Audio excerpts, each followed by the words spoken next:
j'ai pris la plus grosse claque de ma vie. Une claque cosmique. Je viens tout juste de m'en remettre. Une claque qui a duré 36 ans.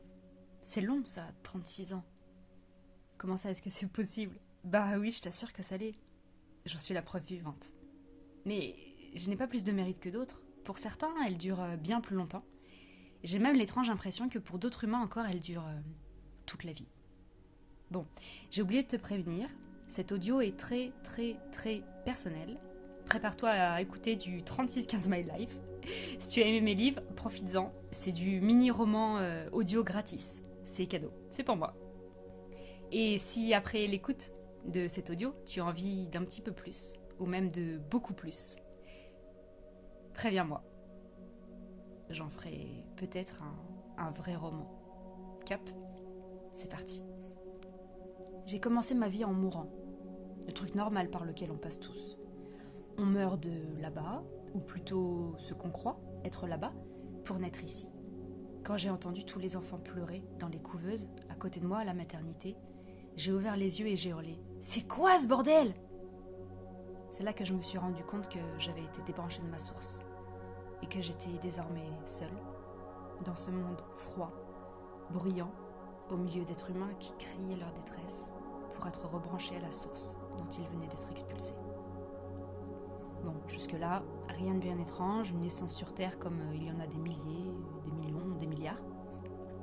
Donc je passe la construction de l'histoire de mon personnage, mon enfance et tout le tralala, et nous arrivons à cette fameuse nuit au Panama, durant laquelle je suis morte.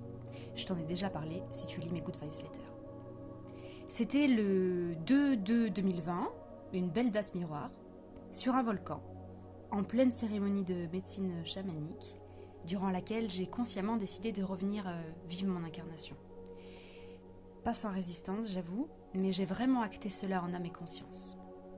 Je suis donc revenue, et c'est là que la boucle a recommencé. J'ai vu l'histoire se répéter. Enfin, pas tout de suite.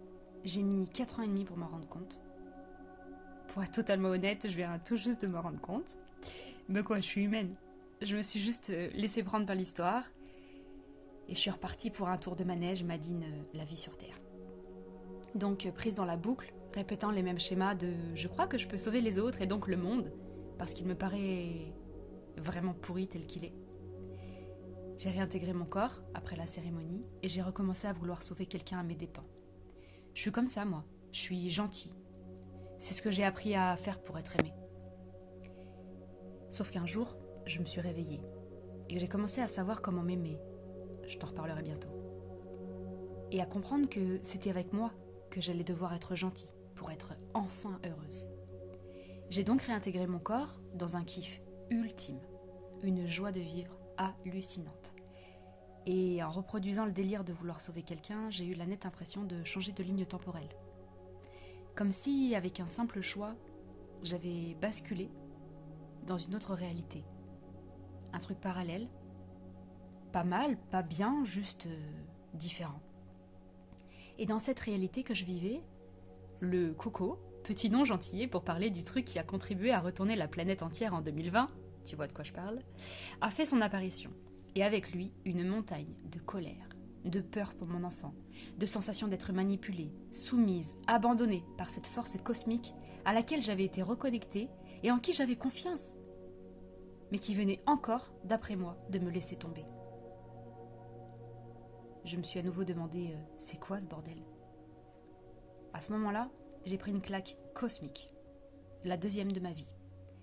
La première a eu lieu à ma naissance, quand j'ai oublié le sens du pourquoi j'étais née, quand j'ai cru que j'étais tombée dans un piège, que j'avais raté quelque chose, et que ce monde était synonyme de souffrance, de solitude et de désespérance. Et comme j'avais cru comprendre qu'il fallait tendre l'autre joue, c'est ce que j'ai fait, de façon totalement inconsciente. J'ai donc attendu ma deuxième claque pendant 32 ans, sans me rendre compte que j'étais en mode survie, car je croyais constamment qu'un truc allait me tomber dessus. Comme une épée de Damoclès, céleste, divine, qui pouvait me foudroyer à tout moment. Comme si Damoclès, Dieu, la vie, l'univers, me surveillait continuellement et que je devais à tout prix éviter de me faire remarquer. Éviter de dévier de la voie normale, éviter d'être trop différente, donc trop moi, éviter d'être trop heureuse, et surtout, de le montrer, parce que c'était dangereux et pas bien d'éveiller l'envie des autres, la jalousie, et que j'allais certainement être punie. C'est sûr que quand j'étais petite, je débordais d'énergie et de joie de vivre. Par moments, un peu trop, pour les adultes qui me côtoyaient. Alors j'ai calmé ma joie, comme on dit. Et j'ai commencé à me renfermer sur moi-même, à trouver la vie encore plus naze, et à parler le plus vite possible pour être sûr qu'on écoute ce que j'avais à dire, sans que je prenne trop de place quand même. Ce qui m'a poussé à me sentir nulle part à ma place. Et ouais, je suis comme ça, je suis gentille. Et si on me dit de me calmer un peu, ben je le fais. Ou en tout cas, je l'ai fait une bonne partie de ma vie. Je venais donc de vivre ma deuxième naissance sur la Terre. J'étais emplie d'une joie inégalée, indescriptible, et je suis rentrée en France. Nous étions en février 2020. Et tout recommençait comme la première fois. Je trouvais à nouveau ce monde pourri, mal fait, décalé, enfermant même. Je me sentais petite, fragile, soumise au bon vouloir de ceux qui avaient le pouvoir, l'autorité sur moi, sur ma vie, et j'avais très peur. Non pas de mourir, mais de retomber dans l'oubli, l'oubli de ce à quoi je venais de goûter, de perdre la volonté inébranlable qui m'avait poussée à réintégrer ma vie alors que je goûtais la paix ultime, la peur de croire de nouveau à l'histoire qui se racontait, d'être toute seule à être réveillée, de voir les autres foncer tête baissée dans ce que je jugeais être un grand délire planétaire. Je ne savais plus quoi faire de ma vie. Je m'en voulais même d'être revenue sur Terre. Moi qui avais eu la sensation d'avoir compris le monde, la vie, la mort, le jeu, la magie inexplicable de tout ce qui m'avait paru pendant des années un énorme bordel dans lequel il était évident qu'il était impossible d'être heureux.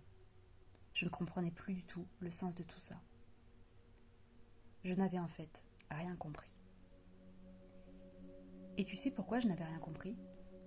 Parce qu'il m'était beaucoup plus facile de croire qu'une plante, un chaman et de la musique magique avaient été capables de me rebrancher à la source, plutôt que d'imaginer que c'était moi qui avais créé tout cela. Nous sommes les créateurs de notre réalité et ce ressenti-là m'habite aujourd'hui. Ça m'habite et je le ressens enfin. La vie est magique, mais ni plus, ni moins que toi. Le week-end dernier, ça a switché. J'ai lâché le truc qui me faisait souffrir depuis mon arrivée dans le jeu, sur Terre quoi. C'est au beau milieu d'un tas d'humains magiques. J'ai accepté de laisser s'envoler le parapluie qui me protégeait sans cesse de tout le monde, et surtout, pas de moi-même, de la vie, du bonheur de vivre sur Terre. Et depuis ça, j'ai décidé d'arrêter de contenir ma joie et de la laisser vivre. J'ai décidé de me laisser vivre. Vivons vivants les amis. Mon mini-roman est terminé. Si tu veux en savoir plus, je te donne rendez-vous en live mardi soir sur YouTube et sur Facebook à 20h ou à un autre moment sur Terre.